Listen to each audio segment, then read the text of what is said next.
हाँ जी, नमस्कार। अगर आप बीमार हैं, आपको सर्दी खांसी है, जुकाम है, नाक बंद है या नाक से पानी बह रहा है, गले में दर्द हो रहा है, बुखार है, शरीर दर्द कर रहा है, टांगें दर्द कर रही हैं, आंखें दर्द कर रही हैं, कमजोरी है और अगर आप इस समय जो महामारी फैली हुई है, इस महामारी से बचना चाहते हैं, तो मैं आपको एक काढ़े के बारे में बता रहा हूँ। इस काढ़े को पीकर आप सर्दी, खांसी, बुखार, बदन दर्द जैसी तकलीफों से छुटकारा पा सकते हैं, बिल्कुल पूर्णतया स्वस्थ हो सकते हैं और महामारी से भी बच सकते हैं। हमारा जो आयुष मंत्रालय है, उसने इस काढ़े के बारे में बताया है। जिन लोगों को आयुष मंत्रालय के बारे में नहीं पता, उन लोगों को मैं बता दूं कि आयुष मंत्रालय भारत सरकार का एक मंत्रालय है जो आयुर्वेदिक इंडस्ट्री को कंट्रोल करता है। तो इस मंत्रालय ने कहा है कि अगर आप यह काढ़ा पिएंगे तो इससे आपकी इम्यूनिटी बूस्ट होगी, आपकी रोग प्रतिरोधक क्षमता बढ़ेगी, जिससे आप महामारी से भी बच सकते हैं। या फिर अगर आपको नॉर्मल सर्दी जुकाम है, बुखार है, बदन दर्द है, तो आप इन समस्याओं से भी बच सकते हैं।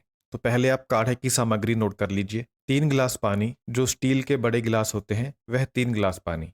4 से 5 इंच लंबा दालचीनी का टुकड़ा, इसे छोटे छोटे टुकड़ों में तोड़कर पानी में डालें। 4 लौंग, इन्हें भी तोड़कर पानी में डालें। 2 हरी इलायची, इन इलायची को खोलकर फिर पानी में डालें। एक तेज पत्ता, इसके भी छोटे छोटे टुकड़े कर लें और फिर इसे पानी में डालें। 7 दाने काली मिर्च के, इसे बारीक कूट लें और फिर पानी में डालें। 2 इंच अदरक, इसे कद्दूकस कर लें और फिर पानी में डालें। 1 इंच कच्ची हल्दी, इसे कद्दूकस करके पानी में डालें। अगर आपके पास कच्ची हल्दी नहीं है तो आधा छोटा चम्मच हल्दी पाउडर। 10 पत्ते तुलसी के, इन्हें भी छोटे छोटे आकार में तोड़कर पानी में डालें। अगर आपको इस समय सर्दी, खांसी, जुकाम हो रखा है तो इस काढ़े में आप आधा चम्मच अजवाइन डालें। अगर इस समय सर्दी, खांसी नहीं है और आप सिर्फ अपनी इम्यूनिटी को स्ट्रांग करना चाहते हैं तो फिर इस समय अजवाइन ना डालें। इसमें आप स्वाद अनुसार गुड़ मिलाएं। अगर शुगर है तो गुड़ ना मिलाएं और इसकी जगह काला नमक मिलाएं स्वाद अनुसार। अब हमने इसमें जो दालचीनी मिलाई है, यह इम्यून सिस्टम को बूस्ट करती है, रोग प्रतिरोधक शक्ति को बढ़ाती है। दालचीनी में मेडिसिनल प्रॉपर्टीज होती हैं, यानी यह दवा के जैसे काम करती है। हमारे शरीर के अंदर जो नुकसानदायक जहरीले पदार्थ पैदा होते हैं या फिर जो नुकसानदायक जहरीले पदार्थ वातावरण से हमारे शरीर में जाते हैं, दालचीनी इन जहरीले पदार्थों को खत्म करती है। अगर आपका नाक बंद है, सांस लेने में तकलीफ हो रही है, आपकी छाती में सूजन है, आपकी सांस लेने वाली नली में सूजन है, तो दालचीनी इस सूजन को कम करती है। दालचीनी शरीर में इन्फेक्शन को पैदा होने से रोकती है और अगर इन्फेक्शन पैदा हो चुका है तो उसे ठीक करती है। दालचीनी शरीर में बैक्टीरिया को बढ़ने से रोकती है और फंगस को शरीर में पैदा होने से रोकती है। दालचीनी शरीर में खून के प्रवाह को बढ़ाती है, जिससे शरीर में अगर इन्फेक्शन है तो वह जल्दी ठीक होता है।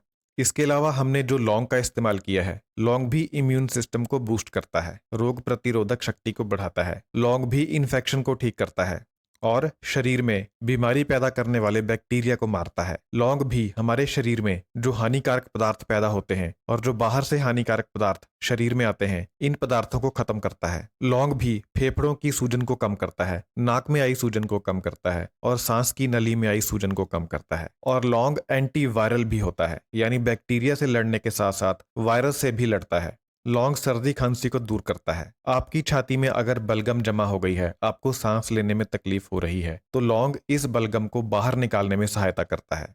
अगर आपके गले में सुइयां चुभ रही हैं तो लौंग इसे ठीक करता है। इसके अलावा हमने जो हरी इलायची डाली है, ये भी इम्यूनिटी को बूस्ट करती है, सर्दी खांसी को ठीक करती है और सांस लेने की जो समस्या होती है उसे ठीक करती है। यानी हरी इलायची खाने से सांस की तकलीफ में फायदा होता है, सांस लेना आसान हो जाता है। ये भी एंटीबैक्टीरियल होती है, यानी बैक्टीरिया को मारती है और सांस लेने का जो सिस्टम है उसमें आई सूजन को कम करती है। हरी इलायची अस्थमा और ब्रोंकाइटिस में बहुत फायदेमंद होती है। तो अगर ये इतनी गंभीर बीमारियों को ठीक कर सकती है, इन गंभीर बीमारियों में फायदा पहुंचा सकती है, तो नॉर्मल सर्दी जुकाम में क्यों फायदा नहीं करेगी। इलायची फेफड़ों में खून के प्रवाह को बढ़ाती है, क्योंकि ये खून को पतला करती है।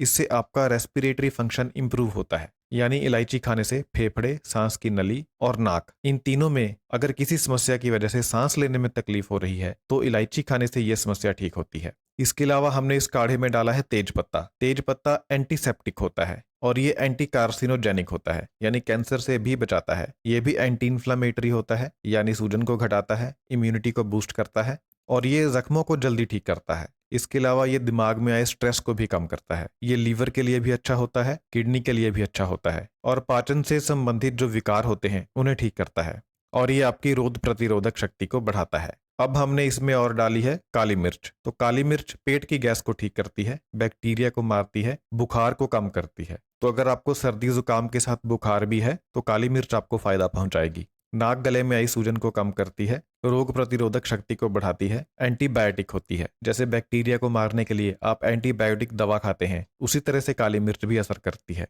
अगर छाती जाम हो चुकी है, छाती में बलगम भर गई है, तो काली मिर्च खाने से यह समस्या ठीक होगी। और अगर नाक बंद है, बंद नाक की वजह से सांस नहीं ले पा रहे हैं, तो काली मिर्च इस समस्या को ठीक करेगी। तो इसीलिए हमने काली मिर्च को भी इस काढ़े में शामिल किया है। इसके अलावा हमने डाला है अदरक। तो अदरक भी एंटी बैक्टीरियल है, बैक्टीरिया को मारता है, एंटी इन्फ्लामेटरी है, सूजन कम करता है, इन्फेक्शन को खत्म करता है, और अदरक पेन को कम करता है। जैसे आपके शरीर में दर्द हो रहा है, टांगों में दर्द हो रहा है, सर में दर्द हो रहा है, आंखों में दर्द है, तो वह दर्द अदरक से ठीक होगा। रोग प्रतिरोधक शक्ति को यह बढ़ाएगा और ये डाइजेशन को बढ़ाता है। जब आप बीमार होते हैं तो आपका खाना खाने का मन नहीं करता, लेकिन अदरक आपको भूख लगाएगा। इस काढ़े को पीने के बाद आपको भूख ज्यादा लगेगी, जिससे आपका खाना खाने का मन करेगा। और अगर आपको साथ में उल्टी भी हो रही है, पेट में दर्द हो रहा है, तो भी अदरक इसमें फायदा करेगा। और अदरक मोशन सिकनेस को भी दूर कर देता है। जैसे कुछ लोगों को सफर करने के दौरान उल्टी आती है, तो वह लोग अगर अदरक पास में रखें और काला नमक लगाकर इसे चाटें तो सफर के दौरान उल्टी नहीं आएगी। अदरक भी जुकाम को, खांसी को ठीक करता है और रेस्पिरेटरी प्रॉब्लम्स को ठीक करता है, यानी अगर सांस लेने में कोई तकलीफ आ रही है तो उसे ठीक करता है। इसके अलावा हमने इस काढ़े में डाली है हल्दी। हल्दी भी आपके इम्यून सिस्टम को ताकतवर बनाती है और हल्दी खासकर वायरस से लड़ती है। जो ऊपर वाली चीजें मैंने आपको बताई हैं वह ज्यादातर बैक्टीरिया से लड़ती हैं, लेकिन हल्दी वायरस से लड़ती है। तो आजकल जो बीमारी फैली हुई है उससे लड़ने में हल्दी बहुत ज्यादा कारगर है।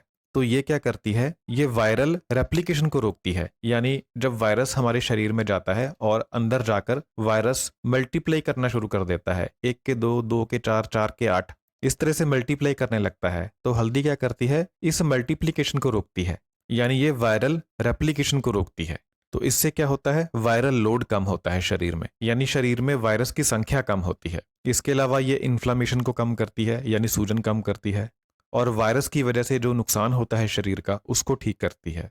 हल्दी अस्थमा में बहुत कारगर होती है। और अगर आपका नाक बंद है या आपकी सांस की नली बंद है सूजन की वजह से, तो हल्दी इस सूजन को घटाकर आपका नाक खोल देती है, आपकी सांस की नली को खोल देती है। अगर आपके फेफड़ों में सूजन है तो उसे भी हल्दी ठीक करती है। हल्दी खांसी जुकाम के लिए बहुत अच्छी होती है। और अगर आपको शॉर्टनेस ऑफ ब्रेथ है, यानी आपका सांस फूल रहा है, तो हल्दी इसे ठीक करती है। हल्दी को आप बच्चों को भी दे सकते हैं, बड़ों को भी दे सकते हैं और बूढ़ों को भी दे सकते हैं, यानी हल्दी पूरी तरह से सुरक्षित होती है। इसके अलावा हमने इस काढ़े में डाले हैं तुलसी के पत्ते। तो तुलसी के पत्ते एंटी माइक्रोबायल होते हैं, एंटी फंगल होते हैं और एंटी बैक्टीरियल होते हैं, यानी किसी भी तरह का इन्फेक्शन हो तुलसी के पत्ते इसे ठीक करते हैं। और तुलसी के पत्ते ब्लड प्लाज्मा में ग्लूकोज लेवल को कम करते हैं, यानी शुगर को कम करते हैं। तुलसी के पत्ते खांसी जुकाम को ठीक करते हैं और वायरल इन्फेक्शन को ठीक करते हैं। वायरस के खिलाफ तुलसी बहुत ही ज्यादा असरदार होती है। तो अगर आप आजकल जो वायरस फैला हुआ है इससे बचना चाहते हैं और अपनी इम्यूनिटी को बढ़ाना चाहते हैं, तो तुलसी के पत्ते और हल्दी, इन 2 चीजों का सेवन जरूर करें रेगुलर बेसिस पर, हर रोज। तुलसी डिसइंफेक्टेंट भी होती है, जैसे आजकल स्प्रे करते हैं ना चीजों को डिसइंफेक्ट करने के लिए, तो तुलसी में भी इसके गुण होते हैं। और ये जर्मिसाइडल होती है, यानी जर्म्स को भी मारती है, कीटाणुओं को भी मारती है। ये इम्यूनिटी को बूस्ट करती है। और आप इसकी ताकत इस चीज से समझिए कि ये HIV को भी बढ़ने से रोकती है। HIV की बीमारी में भी तुलसी बहुत कारगर होती है। और तुलसी कैंसर की कोशिकाओं को भी बढ़ने से रोकती है। तो ये बहुत ही पावरफुल जड़ी बूटी है। ये बुखार को उतार देती है और अस्थमा में बहुत फायदा करती है। और तुलसी खाने से जख्म भी जल्दी ठीक होते हैं। तो इतने फायदे हैं तुलसी के, जिसे हमने इस काढ़े में डाला है। और हमने इस काढ़े में जो आखिरी चीज डाली है वह है अजवाइन। अजवाइन आपको तभी डालनी है जब आपको इस समय सर्दी जुकाम है, बुखार है, अन्यथा नहीं डालनी है। तो जो अजवाइन है ये भी एंटी इन्फ्लामेटरी है। सांस में, गले में, नाक में, छाती में आई हुई सूजन को ठीक कर देती है, कोल्ड को ठीक कर देती है, अस्थमा को ठीक कर देती है, ब्रोंकाइटिस को ठीक कर देती है, आपके पाचन को सुधार देती है। अगर बुखार के दौरान भूख नहीं लग रही है तो आपको भूख लगनी स्टार्ट हो जाएगी। आपके दिल को मजबूती देती है। जब आप बिस्तर के ऊपर पड़े होंगे तो उस समय ये आपके दिल को मजबूती देगी। पेट में अगर आपके गैस बनती है तो उस गैस को ठीक करेगी। अजवाइन आपके हाई ब्लड प्रेशर को भी ठीक करती है। और अगर आपकी इम्यूनिटी कमजोर हो चुकी है बीमारी की वजह से, तो ये आपकी इम्यूनिटी को बढ़ाती है। ये एंटीबैक्टीरियल भी होती है, यानी बैक्टीरिया को भी मारती है। और जो सीजनल इन्फेक्शन होते हैं, यानी जो मौसमी सर्दी जुकाम खांसी होती है, उसके अगेंस्ट ये बहुत ज़्यादा पावरफुल होती है। ये बंद नाक को खोल देती है और अगर छाती जम चुकी है तो छाती में से कफ को बाहर निकाल देती है और छाती खुल जाती है। ये आपके नाक में और आपकी छाती में जो बलगम होती है उसे पतला कर देती है, जिससे जब आप छींकते हैं और खांसते हैं तो ये बलगम बाहर निकल जाती है, जिससे आपकी छाती क्लियर हो जाती है, आपका नाक क्लियर हो जाता है। इससे आपको सांस लेने में आसानी होती है। तो अब इस काढ़े को बनाना कैसे है, जो सामग्री मैंने बताई है इसे पानी में डालें और इसे गैस के ऊपर रखकर उबलने के लिए छोड़ दें। जब पानी उबलने लगे तो गैस को धीमा कर दें, सिम कर दें। तेज आंच पर नहीं पकाना है, अगर तेज आंच पर पकाएंगे तो पानी जल्दी सूख जाएगा और जो बीच में हमने जड़ी बूटियां डाली हैं उनका असर ज्यादा नहीं निकलेगा, इसलिए धीमी आंच पर पकाएं इसे। लगभग 10 मिनट अगर आप पकाएंगे, 10 से 15 मिनट, तो आपका आधा पानी सूख जाएगा। तो जब आपका आधा पानी सूख जाए, आधा बाकी बच जाए, तो इसे बंद कर दें और नीचे उतार लें और छलनी की सहायता से इसे छान लें। जो पानी की मात्रा बचेगी, जो काढ़े की मात्रा बचेगी, यह 3 से 4 लोगों के लिए काफ़ी होगी। यानी इसमें आपको 3 से 4 कप काढ़ा मिल जाएगा। जो 1 साल से छोटे बच्चे हैं उन्हें ना दें, जो 1 साल से बड़े बच्चे हैं उन्हें आप 2 चम्मच दे सकते हैं और जो 4 साल से बड़े बच्चे हैं उन्हें आप 4 या 5 चम्मच दे सकते हैं। तो आने वाले कम से कम 6 महीने के लिए आप इस काढ़े का रोजाना सेवन करें। अगर आप इस काढ़े का रोजाना सेवन करेंगे तो आपकी इम्यूनिटी इतनी ज़्यादा स्ट्रांग बन जाएगी कि जो इस समय वायरस फैला हुआ है वह आपके शरीर के ऊपर असर नहीं करेगा। आपको पता भी नहीं चलेगा कि कब वायरस आपके शरीर में आया और कब चला गया। आपको सिम्टम्स भी नहीं आएंगे। और अगर किसी की इम्यूनिटी थोड़ी पहले से कमजोर है, उसको अगर सिम्टम आ भी जाएं तो 2-4 दिन में वो सिम्टम खत्म हो जाएंगे, यानी वायरस आपको ज्यादा नुकसान नहीं पहुंचा पाएगा। इतनी पावर है इस काढ़े में। और अगर आप इस समय बीमार हैं, सर्दी खांसी बुखार जुकाम है, तो आप इस काढ़े को दिन में 2 बार पी सकते हैं कुछ दिनों के लिए, जब तक आप ठीक ना हो जाएं। जब आप ठीक हो जाएं तो फिर आप इसे दिन में 1 बार पी सकते हैं और जो नॉर्मल लोग हैं वह इसे दिन में 1 बार ही पिएं। इस वीडियो को अपने जानने वालों के साथ जरूर शेयर करें ताकि वह भी इस काढ़े का फायदा उठा सकें। बहुत बहुत धन्यवाद।